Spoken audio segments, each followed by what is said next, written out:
হাতে গোনা দু চারটে ভালো বন্ধু থাকুক, যাদের সাথে মজা করতে গেলে দুবার ভাবতে হয় না, ফোন করতে গেলে ঘড়ি দেখতে হয় না, যাদের সাথে সম্পর্কটা একদমই ফর্মাল নয়, যাদের যখন ইচ্ছে তখন জড়িয়ে ধরা যায়।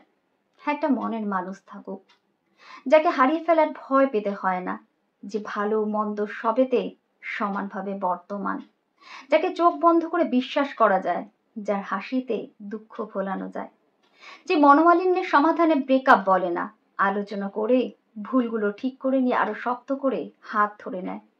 গুটি কয়েক আত্মীয় থাক, যারা আসলেই আত্মীয়, যারা সত্যিই ভালো চায়, নিন্দে করে না, হিংসে করে না, প্রয়োজনে আত্মীয়ের ভূমিকা পালন করে।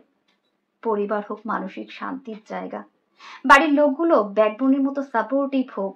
দিন শেষে মনে হাজারো অশান্তি নিয়ে বাড়ি ফিরলেও বাড়ির লোকগুলোর সাথে সময় কাটিয়ে মন ভালো হয়ে যায়। জীবনে মানুষ অল্পই থাকুক, হাতে গোনা বা কোটি কয়েক, পরিসর ছোট হলে শান্তি থাকে জীবনে। জীবন অনেকটা রেডিওর মতো, তাতে বিভিন্ন ধরনের ফ্রিকোয়েন্সি নিয়ে হাজির হয় বিভিন্ন মানুষ, অসংখ্য মানুষ। সব মানুষের সাথে আমাদের ফ্রিকোয়েন্সি ম্যাচ করবে এমন কোনো কথা নেই। বহু মানুষ জীবনে আসে যাদের সামনে দাঁড়ালে ছিটছিট করে সবকিছু, অস্বস্তি লাগে, কষ্ট হয়, শান্তি পাই না, ওখানে থাকতে নেই, এগিয়ে যেতে হয়। অনেক অনেক মানুষ পেরিয়ে গুটি কতক মানুষ পাওয়া যায়, যাদের সাথে আমাদের ফ্রিকোয়েন্সি ম্যাচ করে। তাদের সাথে গান হোক, বন্ধুত্বের গান, আনন্দের গান, দুঃখের গান, ভালোবাসার গান, জীবনের গান।